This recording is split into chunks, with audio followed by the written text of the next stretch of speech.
Hello po sa inyong lahat mga ka-crypto. Ako po si Pinoy Crypto Trader at sa video na ito ay atin pong pag-uusapan ngayon ang ang number 1. Yan, top 1 na trending cryptocurrency natin ngayon kay Coin Market Cap. At ayan po ay walang iba kundi si Evador. Ayan, si Evador. Ayan. At atin po siyang kikilalanin. Ayan, pero bago pa tayo magpatuloy, ay nais ko po munang bigyang linaw ang aking disclaimer kung saan ang nilalaman po ng video na ito ay hindi po ito isang financial advice. For education and information purposes lamang po ang layunin nito. Maliban po dito ay nais ko na rin pong magbigay babala na wala pong kahit anumang group chat ang Pinoy Crypto Trader. Ayan po si Evador. Ayan, siya po ang top 1 natin ngayon sa trending cryptocurrencies dito kay Coin Market Cap. Ayan, number 1 po siya. Ayan, na sinundan po siya ni SolarX or SolX at pangatlo naman ay si Pepe. Ayan, dati po, kahapon po ay number 1. Ang number 1 dito ay si Pepe. Ngayon ay si Evador na. Ayan, ano nga ba ang EVA token na ito? Evador. Ayan, what is the project about? Ayan. Evador is a regenerative finance. Ayan, ReFi po siya, ReFi project created to leave the world in the best way for future generations. Ayan, para sa ikabubuti ng mga future generations po natin, and to find solutions to environmental problems around the world. Ayan, naghahanap po sila ng solusyon sa mga problema po natin sa ating kalikasan. Ayan, sa buong mundo. Ayan.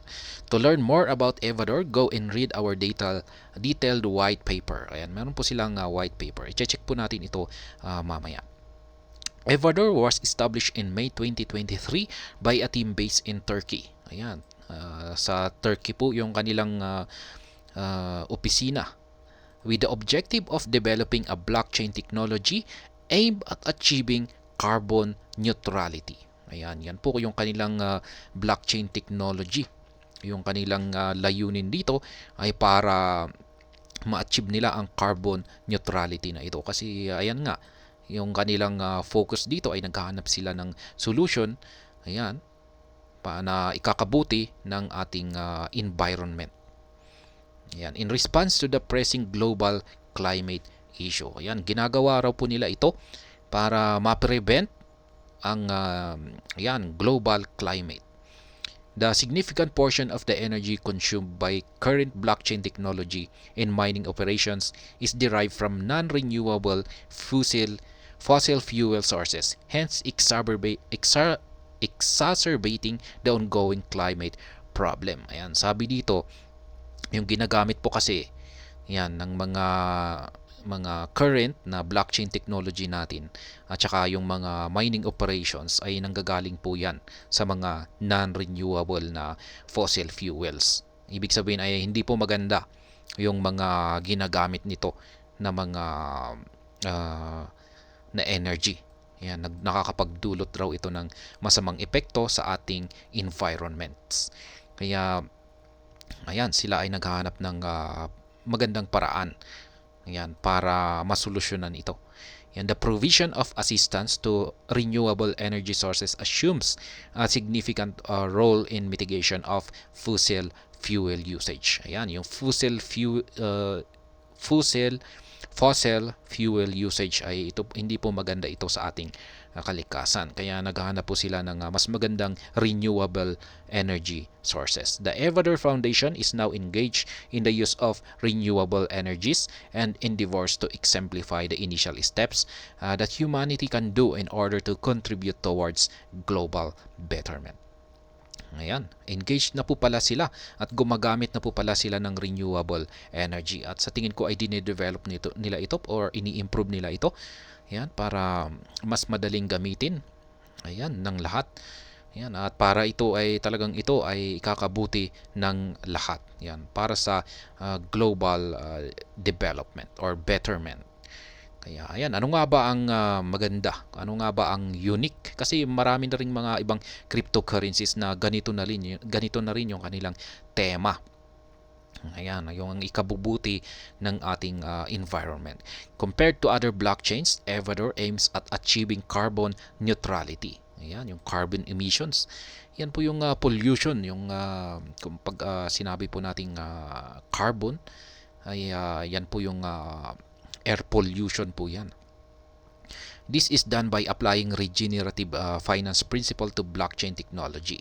We can create a financial system that is more sustainable, equitable, and transparent. This can help promote sustainable development, reduce inequality, and support the well-being of people and the planet. Ayan. Ayan po yung plano ni Evador. Ayan, talagang tututukan raw nila ang carbon neutrality. Dahil sa pamamagitan nito, ayan nga, sabi dito ay history of the project. Ayan. Nag-umpisa sila since the project's inceptions on May 24, 2023. We have been working hard to expand its ecosystem.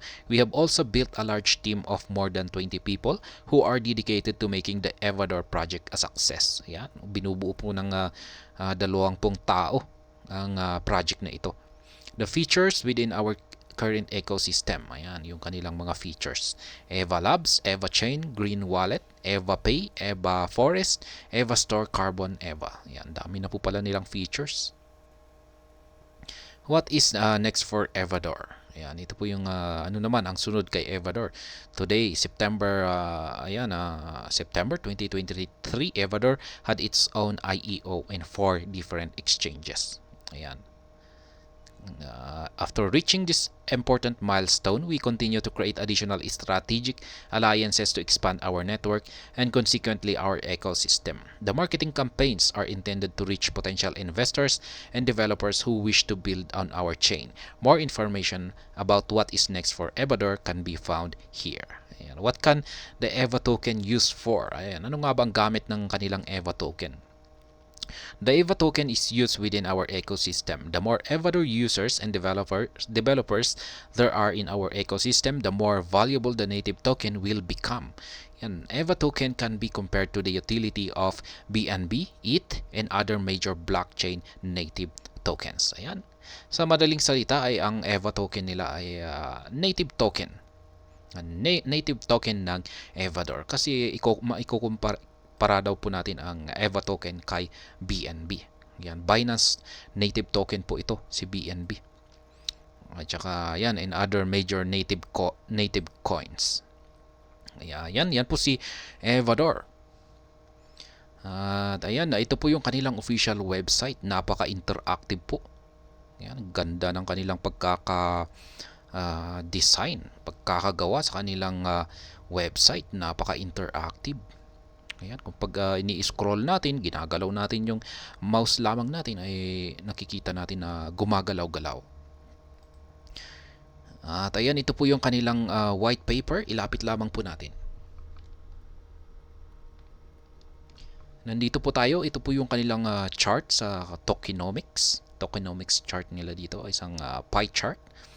Ayan, nakikita natin na talagang ayan, marami itong hinati-hati, marami itong hati. Meron silang 4% mapupunta sa kanilang marketing, feed sale, airdrop, EVA Pay, ayan, advisors.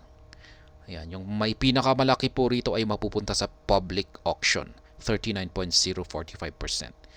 Ayan, sinundan ito ng kanilang foundation, 16%. Tsaka yung team ay 14%. Ayan, yung staking reward naman ay nasa 7.5%. At yan po yung mga iba.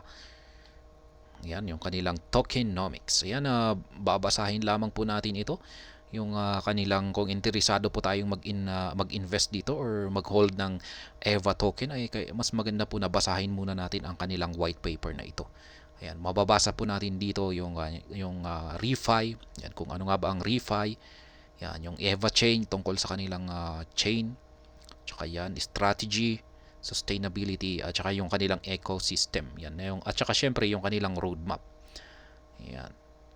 The future of Evador updates and roadmap. Yan, makikita naman po natin dito. Yan, i-check natin. Yan, the future of Evador updates and roadmap. Yan, think green. Ayan, dito naman po tayo sa kanilang Twitter. X platform po pala. Kasi wala na pong Twitter. X account. Ayan, eco-friendly for the world, fast for everyone, official account of the Evador ecosystem. Meron na po silang 143.1 thousand na followers. Ayan, think green. Ayan, ito po yung kanilang nakapin na comment. Evador was listed on Bitget Global. Ayan, nalista po sila. Yan, hindi kailan ba ito? September 20. Ayan, much more is coming. Go green with Evador. Ayan.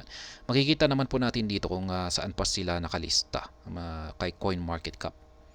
Ayan, i-check lamang natin kung saan yung malalaman natin dito. Ayan, yung mga exchanges. Ayan, na available si Evador. Available siya kay Bitget, kay Lbank, P2B, kay Bitmart, at saka kay xt.com.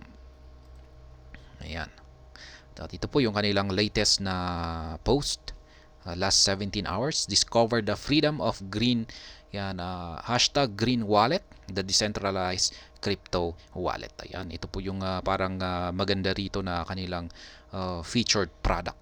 Yan, meron po silang decentralized na crypto wallet. Say goodbye to worries about security breaches or restrictions. Green Wallet empowers you to be the sole custodian of your funds, eliminating the need to trust a third party. Your private keys, your rules. Yan po maganda sa decentralized na crypto wallet. Safe po talaga na dito natin i-store yung ating mga long term, yung hinuhold po natin ng long term na mga crypto assets natin. Ayan, September 22. Congratulations. Project supply is locked according to tokenomics. Ayan. September 20. Ayan po yung mga listings nila. Kaya siguro umakyat yung kanyang market price kasi nalista po siya kay Bitget. Ayan. Nitong nakalipas lamang na mga araw. Ayan, September 22 kay Bitget. EVA USDT. Ayan, new listing. Tsaka meron pa siyang namigay pa siya ng price pool for you to grab. 100,000 EVA. 100,000 EVA na token. Tsaka $100 giveaway for 10 members. Ayan, namigay po sila. May pa-contest po pala kasi sila. Kaya yan po siguro ang dahilan. Yan ang mga dahilan kung bakit siya naging top trending sa ngayon. Ayan, naging top trending na cryptocurrency ngayon. Ayan, dito kay CoinMarketCap. Ayan, last 24 hours ay umakyat po siya ng 10.10%. Ayan, pero nitong last 7 days ay bagsak po siya ng 30.71%. At ganun din po last 30 days. At ayan, hanggang dito na lamang po tayo sa video na ito. Sana po ay inyong nagustuhan ang aking paliwanag sa video na ito. Kung inyo po itong nagustuhan ay pakiclick lamang po ang like button nito. Para naman po sa mga bago lamang dito, kayo po ay aking inaanyayahan para mag-subscribe. Pakiclick na rin po ang bell icon nito dahil ito po ang siyang magsisilbing notification nito sa mga bago kong videos na akin pong ina-upload sa aking YouTube channel na ito. Marami pong salamat sa panonood. Ingat po tayo lagi at God bless po sa ating lahat.